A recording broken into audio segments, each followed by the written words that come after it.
Bloomberg Audio Studios. Podcasts, radio, news.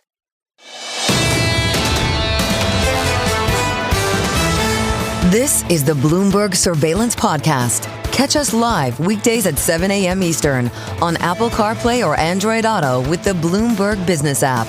Listen on demand wherever you get your podcasts or watch us live on YouTube. Joining us, Jeffrey Rosenberg, Senior Portfolio Manager, Systematic Multi-Strategy Fund at Blackrock. So you're a Tepper at Carnegie Mellon a million years ago, and some fancy finance guy goes regression to the mean. When you, as a bond guy, coupon guy, look at the equity markets, is it going to be one big regression to the mean over the next 5 years? No, I think, when you think about fixed income versus equities, the big difference is fixed income returns are a lot simpler. It's your coupon. The price appreciation over time is not really where your source of return is. And equities is different. It goes up and to the right. And so it isn't about regression to the mean. Whereas interest rates, it's a little bit more about regression to the mean and a little bit more about income over capital appreciation. At Blackrock, do we believe we see the productivity to drive all this? AI. I mean, it's not your wheelhouse. I get it. It's off your remit. But do you see an overlay of underestimation of productivity in America? So it's a great topic, Tom, and it obviously reminds us of the 90s debate. Productivity is everywhere except in the statistics, and it's a similar kind of hope that you're getting this productivity. I think to say that the AI impact is showing up in the productivity data, in a meaningful way, maybe overstating the AI contribution to it. There's certainly a productivity boost, and there's certainly individual areas. I mean, we're all experiencing the productivity boost individually in terms of the specific applications. But whether you're seeing that across the economy that's accounting for this productivity, I think it's a little bit too early to say that. BlackRock is the top liquid alts manager. What is a liquid alt? I was going to say. A liquid alt is basically a strategy for delivering returns without taking on kind of your fixed income exposure or your equity exposure. You got a lot of that exposure in your portfolios already. So what we try to do is give you another source of returns without adding to fixed income or equity. In my fund, we do it with a fixed income replacement. So we try to provide a defensive bond-like alternative without really relying as much on kind of duration and that total return that I was talking about before. We do it with alternative strategies, which are mostly bringing to the liquid alt mutual fund and ETF vehicles long, short, market neutral strategies. That's really what's kind of underneath the hood in those strategies. So what are the securities that get you there? So we do it across all kinds of different securities. We got fixed income securities. We have equity securities as well. We take a fixed income lens to the selection of equities. We do this from our experience in evaluating corporate credit. We turned it on to the equity side, and it lends a super interesting return profile, which we call defensive alpha, which is alpha returns without market direction that tend to be really strong when equity markets go down. That's the kind of alternative to fixed income. Okay, this is critical. Key. This is brilliant. Folks, this is a global Wall Street talk here with Rosenberg can't go dumb. So we're going fancy now. Stay with me on this, folks. I'll try to explain it. Strategies like this need a down market to achieve and excel and generate alpha. So we sort of haven't had a down market. So you're steeled for what? A 5% tick down? Do these strategies click in with a correction 10%?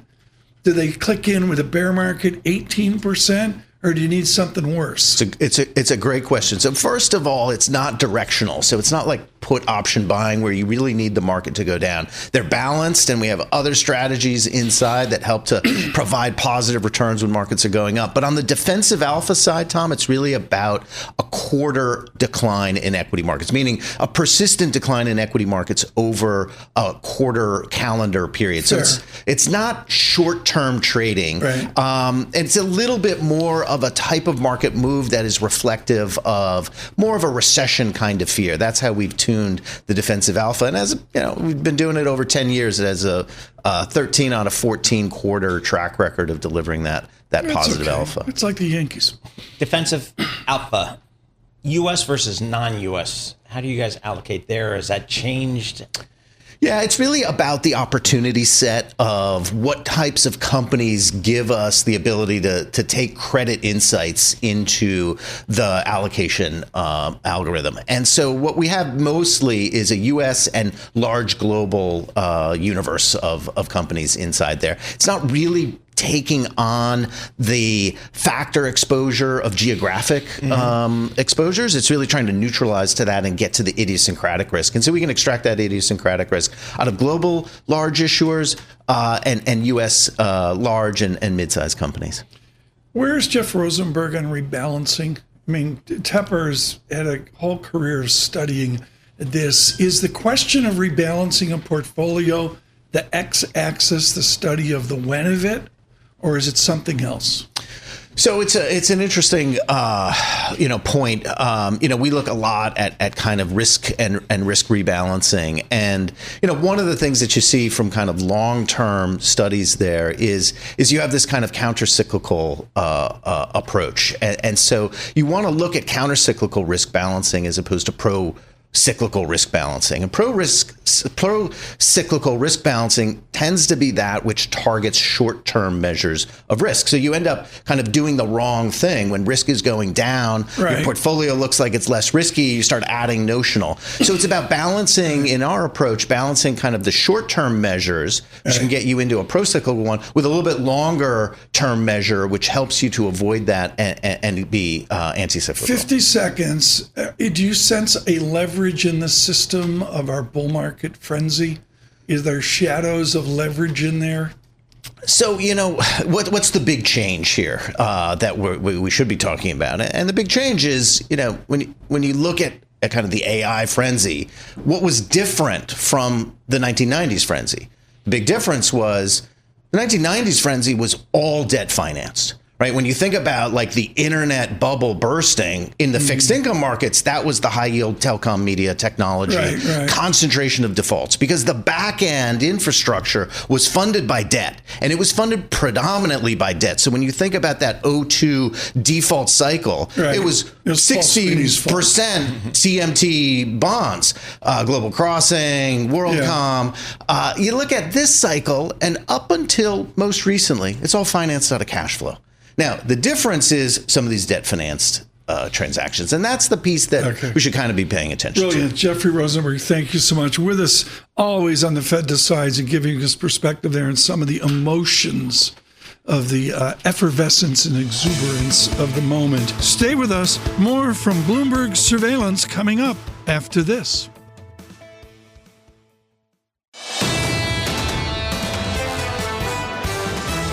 You're listening to the Bloomberg Surveillance Podcast. Catch us live weekday afternoons from 7 to 10 a.m. Eastern. Listen on Apple CarPlay and Android Auto with the Bloomberg Business app, or watch us live on YouTube. Here's the way it rolls. Some of our guests, like they all have an entourage, one or two people, got to hang out, go to Starbucks, be sure the Uber gets there. Cantrill, sir, she goes with 5 or 6 people. Sure, why not? Libby, I got to cut to the chase. One of your people walks in and says, talk about the Broncos first. Is PIMCO paying for you to go to London to Tottenham Stadium I wish. to watch the Broncos crush the Jets? I wish. Sadly, no. We do. We have a recent partnership with the Boston Celtics, but not a Denver team, sadly. Good. So neither. We know where to get the seats. Neither the Nuggets nor the Broncos. Okay, let's cut to the chase then. What an exciting game against the Eagles! Amazing, my goodness. What was the Cantrill observation? I mean, it felt like it was going to be sort of a predictable end. The Eagles were going to beat us, but wow, was that last quarter pretty compelling? Is a shutdown going to beat America? See that seguing there? Yeah, I saw that. I loved it. Good. I loved it. So, I think that the conventional wisdom, probably right, is that a short-term shutdown doesn't really matter. Doesn't matter for the economy, doesn't matter for markets. I think that the risk to that thinking is that this very likely looks like it could be a prolonged shutdown. And just remember that the last and the only real full shutdown that we've had in the last few decades was in 2013. That lasted for 16 days. The catalyst there was to increase the debt ceiling. There is no such catalyst. And so we don't really know what happens to the economy sort of after a 16-day period. I think that our concern is that there's sort of these non-linear economic impacts should the government shut down for longer than 2 weeks, which looks, again, more likely than not at this point, given both sides are pretty comfortable in their positions. Is there any, what's the key issue here between the two sides here for this shutdown here? What is there one issue that's keeping? Well, I think the Democrats have sort of struggled with trying to articulate the real issue, but what they seem to be coalescing around is this expiration of the Obamacare expanded subsidies that expire at the end of this year. Even though many Republicans don't like Obamacare, they don't like these enhanced subsidies, you do see some splintering among the Republican caucus. Last night, Marjorie Taylor Greene came out. Come on, folks, this is the reality. This is, Paul, great question. And the answer is Marjorie Taylor Greene says, President Trump, you're nuts. Yeah. 2 of my family members are going to get crushed by that. How prevalent is that? Well, and also, if you look at who are the beneficiaries of these enhanced subsidies, 3/4 of the folks live in states that voted for Trump. So this is a salient political issue for the president and for, certain members of the Republican caucus. I think that's probably why you saw, Trump open the window yesterday to potentially negotiating over this. So I think that, our view is that there has to be a deal on this issue, whether it's after the government reopens or before the government reopens, but this will have to be addressed because I think politically speaking, it's just too salient for, again, enough Republicans for them not to do at least something. Now, there could be some modifications or what have you, but again, I think that's probably going to be kind of table stakes at this point. Supreme Court also begins its session today. Yeah. What do we focus on there? Well, so I think the two big cases, obviously, for the market are going to be these IEEPA tariffs, the sort of legitimacy around those. Was this a violation of this, broad statute? And in which case, what is the ruling like? Do they have to pay back the tariffs? And then also, of course, the Lisa Cook hearing, which is going to be in January, it looks like. Okay, I get that Newport Beach has a Dassault 10X, so same one Taylor Swift has. You're flying around in a Falcon 900 LX. You're immune from the airports. Hardly. Our listeners and viewers are not immune from the shutdown. I just read CNN from 2019 where 10 air traffic controllers went off, shut down Atlanta, etc., and everybody had a Bart Simpson cow. Is that where we're heading? Yeah. This is really about TSA and air traffic controllers? I think that could absolutely be the catalyst for a reopening, right? Because if you look at what are the inflection points, October 15th, that's when pay for active military folks. November 1st, that's when the open enrollment for ACA comes out. That's when people will be actually notified about that their premiums could be increasing. And then there's just the political pain and TSA, the air traffic control. In 2019, that was actually the issue that ended up reopening the government. So that could very well be. But again, I think people are, in Washington feel very comfortable here. The fact that the House isn't even in session. Yeah. They're not coming back into session anytime soon. Maybe not until. How can they be comfortable if after a cup of coffee, Newark was delayed an hour or 2 hours yesterday? And that's like I actually fly middle seat coach very often, Tom. So I'm very familiar with the Newark, flight delays. And I think a lot of folks will just brush that off. And until this really becomes a real issue, again, I think both sides are going to sort of stay where they are. Can President Trump fire these employees, federal employees? Yes, I think that is a big question. Just to be very clear, there are no new authorities that are imparted on the executive branch to fire employees during a shutdown. I think there's a lot of confusion about that. So it's the same laws that govern pre-shutdown versus during a shutdown. I think, he's obviously threatened to do that. Maybe he will actually, go through on those threats. I think there is a political issue, though. Once you start really firing people, that doesn't necessarily pull particularly well. And of course, 80% of federal workers are outside of the DMV area, which is, I think, quite important. So outside of the D.C., Maryland, Virginia area are 80%. So this is not just this sort of beltway kind of niche-y issue. This does affect folks in Texas. This is important. Oklahoma. Out of 750,000 people, did you say 80% are outside the Beltway? 80% of federal workers, just in general, right? So of those Kansas City, those furloughed all the places I owe money to. I've written an envelope to all of them. the checks. And again, the president has vast authorities. He's obviously, tried to sort of test the limits of those authorities. So I'm not saying that he won't necessarily fire folks. Right. It's just that there is some political ramifications of doing so, given that a lot of these folks are not necessarily in that area. Paul and I read, over the weekend, or the Cook political report, that somebody's doing well in the polls. I'll pick on Spanberger, Virginia, is doing well. How does that play in Libby Cantrill's beltway right now? Yeah, my own view is that we kind of over-index to these off-cycle elections. Obviously, there's a gubernatorial race both in Virginia and New Jersey. I think the Democrats look like they're polling better. That should we extrapolate too much from that? No, I don't think so. If they lose, then maybe that is a canary in the coal mine. Right. But I think there's sort of too much probably ink that is. Jerome Schneider just emailed in and says, "I'll carry Lizzie's bags to Tottenham." It's a great stadium. Broncos, Jets, Libby Cantrill in London coming up in the NFL. Libby Cantrill with PIMCO right now. Stay with us. More from Bloomberg Surveillance coming up after this.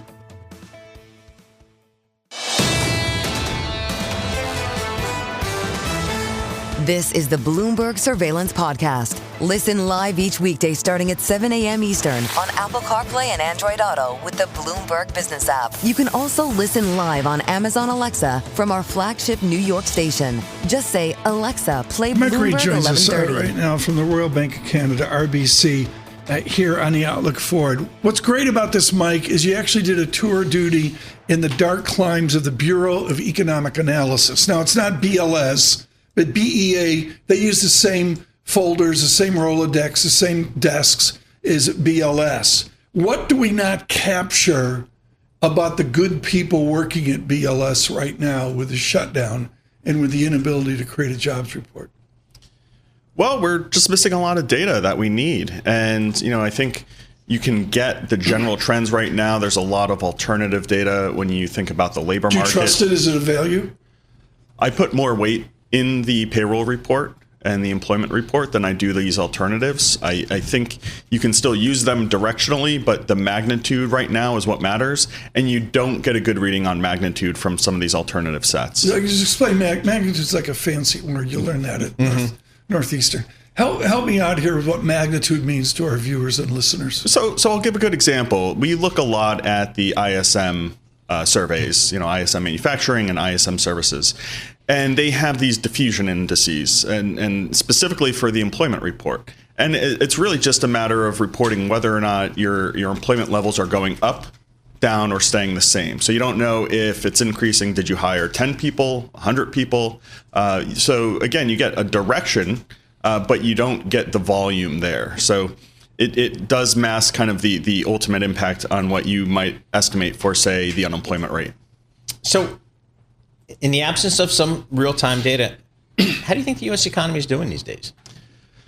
I still think it's very foggy. And what I mean by that is the signal we're getting from data is unclear. And I'll give you a good example of what's going on. We've talked a lot about the pull forward of some activities, whether it's imports, the inventory buildup. Right now, my wife and I are pulling forward some purchases of furniture and some cabinets because of the threat of tariffs. Oh, interesting. So right now I have a delivery coming to my house, and in fact, it's there right now. It's probably not a purchase I would have made had the tariff threat been off the table. But because they announced it, I said, let's just go ahead and do this now. And it'll probably sit in my garage for a couple months before it gets installed, but at least we'll have it at a better price. Interesting. So, but we haven't necessarily seen inflation from these tariffs really at all. One could argue, well, what's happening there? Because a lot of folks thought we'd see it. Yeah, I think that's the interesting story right now. And we think that's going to show up in two ways. First, we do suspect that it's still early days for that to show up in terms of consumer prices. We saw a bit of a surge in the producer prices when you look at the PPI that came out 2 months ago, came in very hot. So ultimately, we think those increased prices are going to be passed through to the consumer. Alternatively, if we don't see that full extent of the pass through, that's going to weigh on margins. And that really puts a risk that labor really starts to weaken beyond what we've already seen. I look at where we are, and as you say it brilliantly, the fog of it all, the overwhelming fog of the last 3 quarters is we were wrong on animal spirit, nominal GDP, 8 other issues, productivity, tech, or that. Do you see any ending to how wrong we've been the last 3 quarters, which leads to a successful outcome?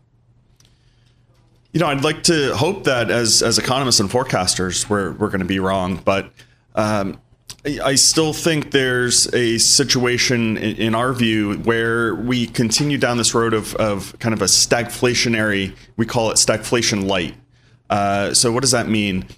Whether growth is coming in at 1%, 1.5%, I think you're going to continue to see the consumer slow, and I think that's really important. When you think about the economy, the consumer is really the biggest driver here in the U.S. And so these, whether it's higher prices or loss of income, that means a lot of consumers are going to have to pull back. Mike Reed, thank you so much. Senior U.S. economist, RBC here. Stay with us. More from Bloomberg Surveillance coming up after this.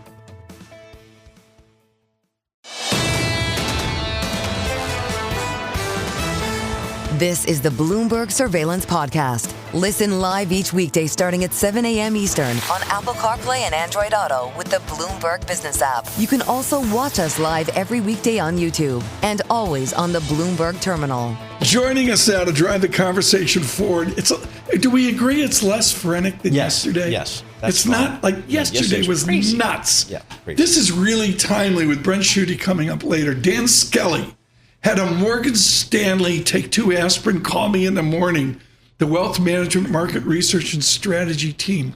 The frenzy that was there yesterday, do you see it in your clients? So we saw, Tom, about $100 billion in retail buying in the equity market in the past month. That's a historic run. So the frenzy is certainly starting to foment. I wouldn't say it's that foment, like FOMO. I get it. You learn that from Lisa Shallett. Continue. Foment. I wouldn't say it's completely overdone, because keep in mind there's still $7 trillion of money market allocation sitting out there. So people aren't fully invested, but you're starting to see the frenzy ramp up. Are you concerned about this AI concentration, the Mag 7? It's the concentration about this AI story seems to be really just kind of kicking into a higher gear in the last several weeks. Paul, it's great to see you as well. And look, it is kicking into higher gear the more and more spending announcements you hear and how that spending is funded, right? We're starting to see leverage used in that ecosystem, which is really a departure from the last year or two where cash flow funded all of the investing. So we're keeping an eye on that. But the second thing I would say is, though, to your point, at first, Mag 7 is not only the biggest spender, but the biggest beneficiary of AI, right? Mag 7 earnings up 28% in Q2, rest of market up 4% in an economy that did like 7% nominal GDP. So I think the market is really waiting. When is the rest of the economy and the market going to monetize AI? And is there a Wile E. Coyote moment in the market before that happens? How do you hedge equity? How do you provide protection in equity in a retirement plan right now? For retirees or retirement planning, yield, right? Dividend yield has been out of... Do barbell 60-40? You could do barbell 60-40. We want to add a little bit of energy infrastructure and real assets in addition to fixed income. We want to generate income in some non-traditional ways, given all the deficit spending and the other master limited partnerships with a 40% dividend. Correct. Contracted cash flows, but also leverage to AI spending and powering AI. So there's idiosyncratic upside there as well. But coming back to how do you hedge? Listen, dividends and dividend yield has been out of favor for 2+ years. We see that as a really reasonable traditional hedge at the moment. You see dividend, excuse me, Paul, you see dividend growth? Absolutely. This quarter? Absolutely. I think, companies are spending a lot on buybacks. Paul's nuts about this. Could you imagine the tech earning calls the end of October where they go, we're going to initiate a dividend and go halfway to a traditional dividend? I mean, Paul, it'd be unreal. Well, I'm Apple Computer. I keep talking Tim Cook here. When you look at dividends, is it dividend growth? Is it dividend payout? Is it dividend yield? How do you guys think about that? Yeah, excellent point, Paul. And look, in our dividend strategy, which I actually have managed the past 16 years, we do a combination of both. We do traditional yield and dividend growth, and that helps smooth out returns over cycles. Today, where I would bias is more towards the dividend yield factor, right? Particularly in a world where markets are pushing up against all-time highs and everyone's been risk on, we think some of that traditional defensive exposure makes sense. So what are we doing here with valuation here? How do you think about that when you talk to your Morgan Stanley clients? Listen, 2.5 years ago, we said the market looks very different than it did in 1990 and 2000, 2010. Thus, you need to trough and peak at higher levels of valuation. That has been the case this whole rally. That being said, at 23 times forward earnings now, with an equity risk premium trading at like 15 or 20 basis points, we would say valuation looks very full to rich. And so we want to be hedging across some of these exposures. In the news yesterday, I don't want you to talk about an individual stock. I know, Morgan Stanley compliance won't let you in the building, but I look at Verizon, okay? 10-year total return, Paul, they killed it. 4.55%. Yep. Verizon, complete failure of a stock. Switched to CEO yesterday. They got the guy from PayPal in now. I got a dividend of 6.66%. It's trading like a Banana Republic yield. And I got a 5-year dividend growth rate of 1.95%. Dan Skelly, how does our audience, our viewers, our listeners, how do they avoid a train wreck like Verizon? Keep an eye on the dividend growth, right? So if we even have high dividend or above average dividend yield, you need a modicum of growth as well, because that's a signal. That's happening in other halfway to nominal GDP. Fair. That's happening in other telco carriers, number one. Number two, there are other sectors where you can source decent yield and growth. Banks, one of them. Yep. Healthcare, another example. So what sectors are screening well for you? What factors are screening well for you? I'm not sure how you guys kind of do that. Yeah, Paul. So it's been a very momentum biased market, as we all know.